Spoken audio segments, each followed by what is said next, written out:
கடந்த 20 ஆண்டுகளாக இலங்கை மற்றும் தென்னிந்திய கேட்டரிங் துறையில் முன்னணி மற்றும் முன்னோடி நிறுவனமாக திகழ்ந்து தனது தன்னிகரற்ற சேவையின் மூலம் மக்களின் நன்மதிப்பையும் நம்பிக்கையும் பெற்ற ரூபீஸ் கேட்டரிங் நிறுவனம் தற்போது வென்யூ சோர்சிங், கேட்டரிங், டெக்கரேஷன் என முற்றுமுழுதான ஈவென்ட் பிளானிங் சேவையினை வழங்குகின்றது. உங்களது நிகழ்வுகள் எதுவானாலும் rubiescatering.co.uk உங்களது நிகழ்வுகள் எதுவானாலும் தங்கமான பொழுதாக மாற்றிட rubiescatering.co.uk. ஸ்ரீ காளிமாதா ஜோதிடம். பிரபல ஜோதிடர் பண்டித் மகாராஜா. தொழில், காதல், திருமணம், குழந்தை பாக்கியம் மற்றும் மந்திர சூனிய பிரச்சனைகளுக்கு நிரந்தர தீர்வு. வணக்கம். செய்தி வீச்சு உங்களை வரவேற்றுக் கொள்கிறது. இன்றைய செய்தி வீச்சும் கலவை வீச்சாக வருகின்றது. இலங்கை நிலவரங்கள், உலக நிலவரங்கள் மற்றும் தமிழக நிலவரங்களின் வீச்சாக இது வருகின்றது.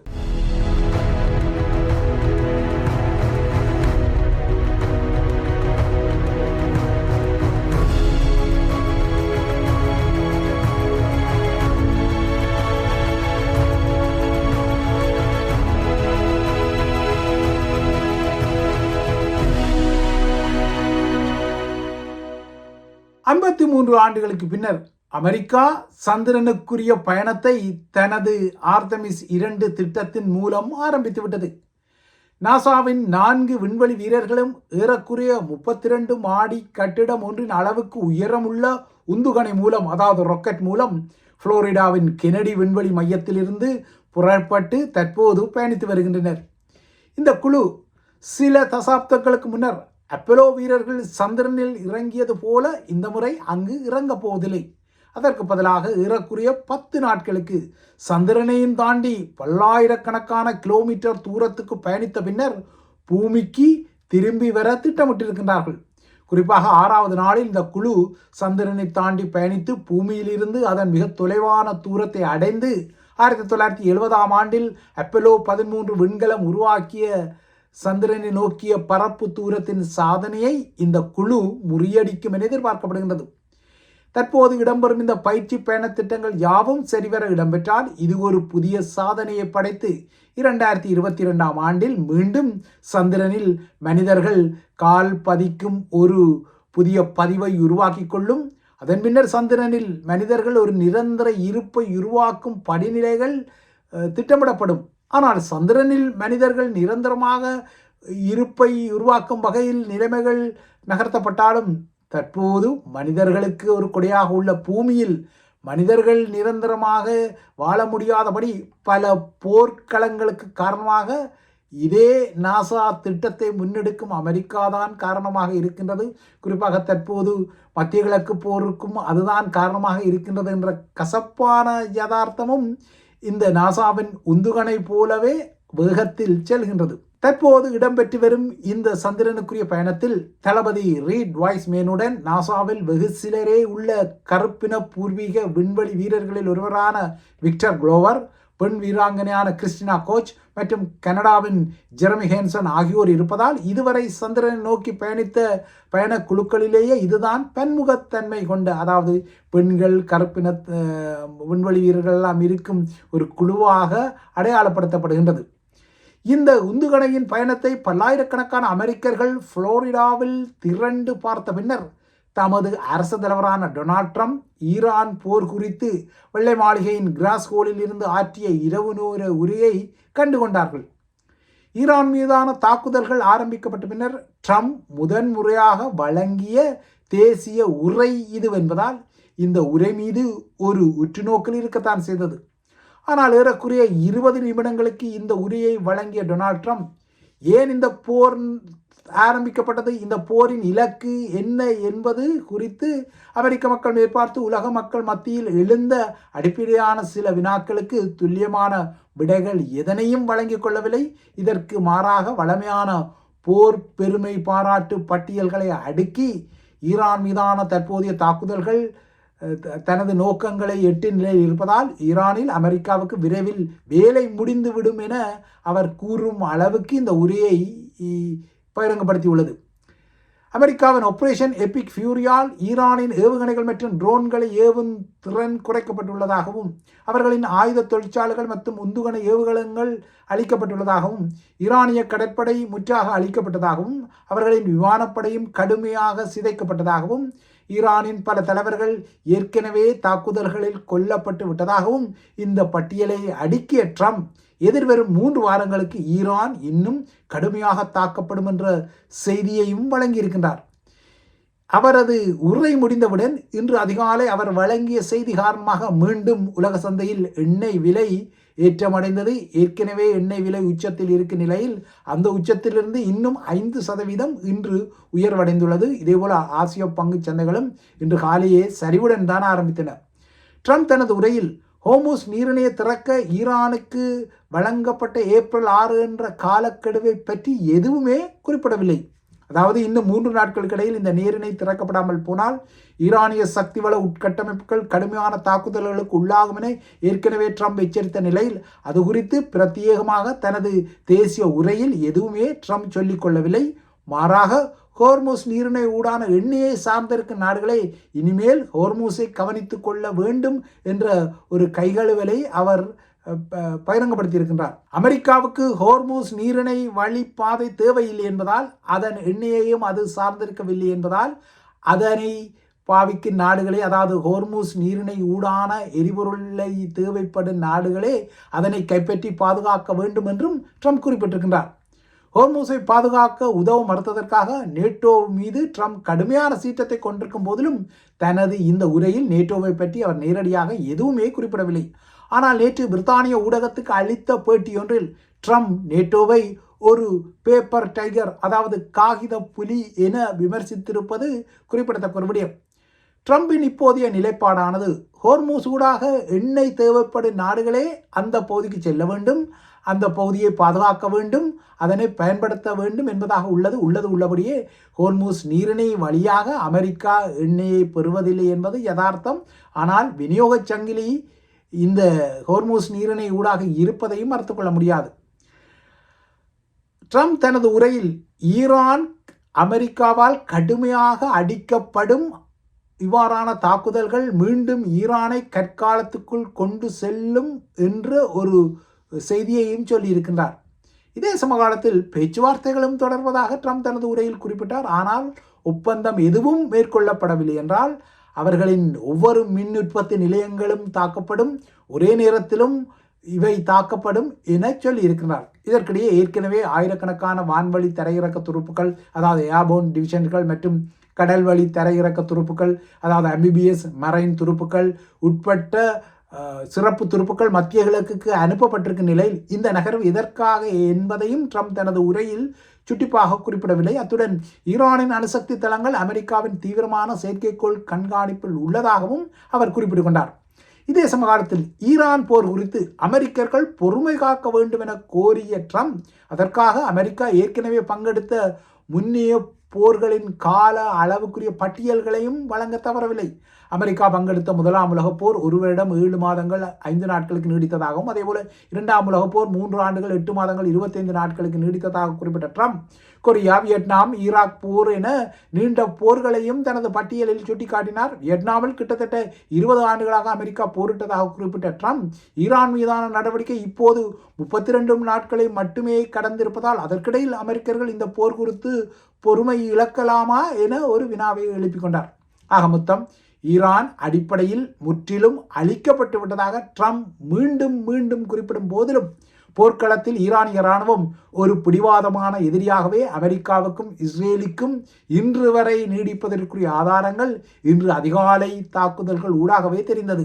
ஈரானின் புதிய ஆன்மீக உச்ச தலைவரின் மூத்த ஆலோசகரான கமல் ஹராசி நேற்று நடத்தப்பட்ட தாக்குதலில் காயமடைந்த நிலையில் நேற்று மாலை முதல் இஸ்ரேலை குறிவைத்து ஒன்றன் பின் ஒன்றாக 10 ஏவுகணைகளை ஈரான் இருக்கின்றது.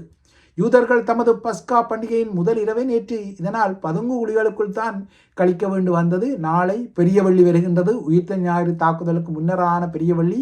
இந்த பண்டிகை யூதர்களுக்கும் பொதுவான ஒரு பண்டிகை, பஸ்கா பண்டிகை எனப்படும் அவர்களின் பண்டிகையுடன் இந்த பெரிய வெள்ளி தினமும் வருவது குறிப்பிடத்தக்க ஒரு விடயம். ஒப்பீடு ரீதியில் இப்போது ஈரான் தனது தாக்குதல்களை வீணடிக்காமல் துல்லியமான இலக்குக்காக அவற்றை பயன்படுத்துவது தெரிகின்றது.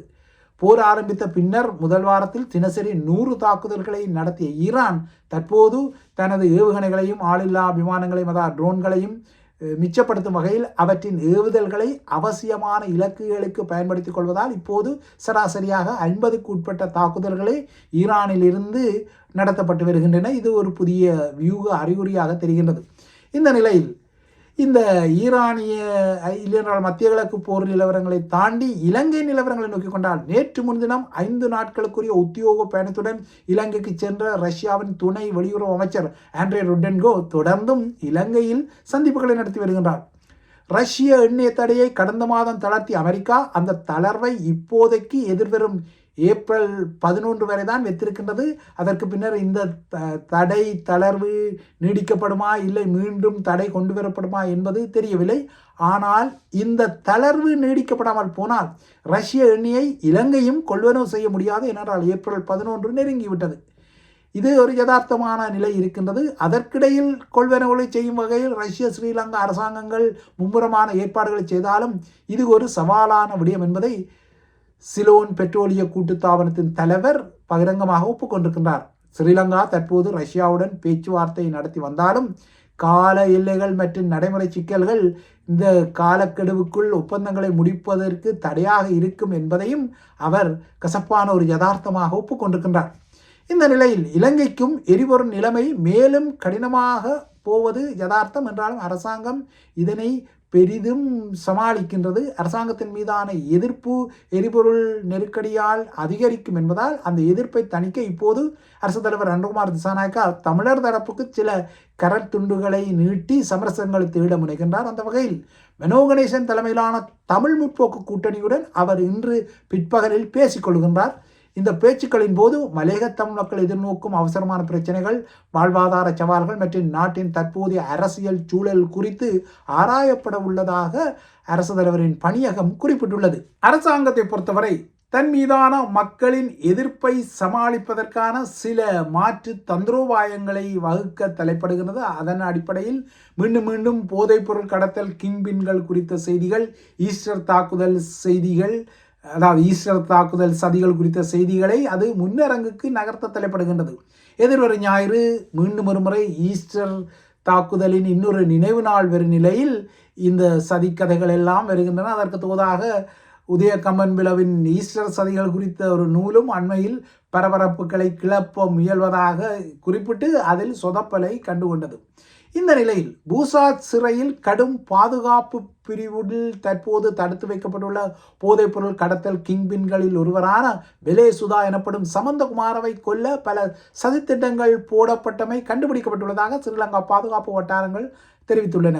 வெளிநாடுகளிலிருந்து செயற்படும் பாதாள உலக கிங்பின்கள் இந்த சதிகளை திட்டமிட்டதாகவும் இந்த சதி திட்டங்கள் சிறைக்கு உள்ளேயும் வெளியேயும் தீட்டப்பட்டதாகவும் புலனாய்வு வட்டாரங்கள் குறிப்பிடுகின்றன.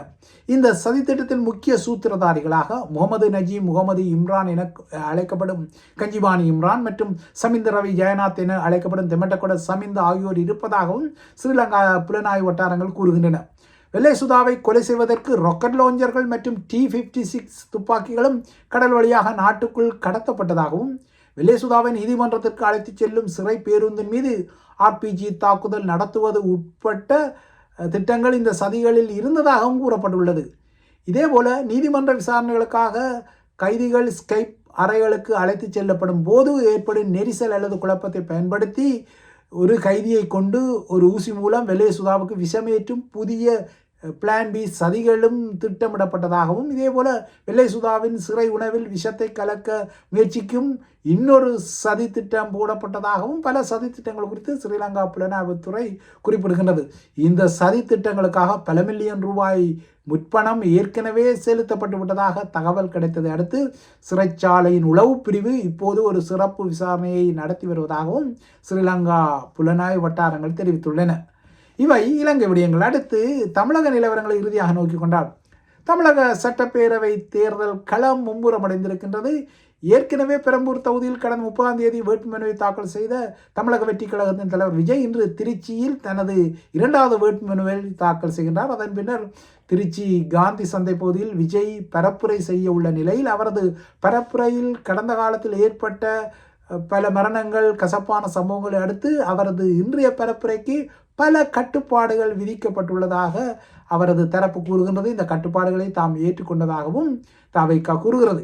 இதற்கிடையே திமுக கூட்டணியில் உள்ள வைகோவின் மதிமுக இந்த முறை தங்களுக்கு ஒதுக்கப்பட்ட 4 தொகுதிகளில் 3இல் உதயசூரியன் சின்னத்திலும் ஒரு தொகுதியில் தனி சின்னமான தமது மதிமுக சின்னத்திலும் போட்டியிட உள்ளது. மதிமுக கட்சியின் பதிவை தக்க வைத்துக் கொள்வதற்காகவே இந்த ஒரு தொகுதி போட்டி உள்ளது. அதுவும் இல்லாவிட்டால் அந்த தொகுதியிலும் உதயசூரியன் சின்னத்தில்தான் போட்டியிடும் என்ற வகையில் மதிமுக தரப்பில் கூறப்பட்டுள்ளது. திமுகவில் கரையும் வைகோவின் இந்த முடிவுக்கு முதல்வர் ஸ்டாலின் நன்றி தெரிவித்திருக்கின்றார். தனது ஆரியூர் அண்ணன் வைகோ பெருந்தன்மையுடன் எடுத்துள்ள இந்த முடிவுக்கு நன்றியுடன் தான் வரவேற்பை செலுத்துவதாகவும் அவர் கூறுகிறார்.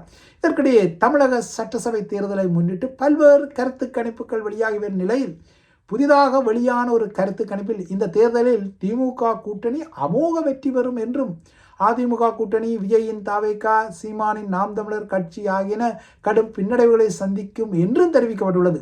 ஒவ்வொரு தொகுதிக்கும் சுமார் 500 பேர் என்ற அடிப்படையில் மொத்தமாக 1,17,000 பேரிடம் மட்டும் எடுத்த கணிப்புகளின் அடிப்படையில் இந்த கணிப்பு வெளியானமையும் குறிப்பிடத்தக்க ஒரு விடயம். ஆகையால் இந்த கணிப்பை எதிர்க்கட்சிகள் ஏற்க தயாராக இல்லாத நிலைமையும் வெளிப்பட்டுள்ளது. இவைதான் ஐபிசி தமிழின் செய்தி வீச்சு. தொடர்ந்தும் ஐபிசி தமிழுடன் இணைந்திருங்கள்.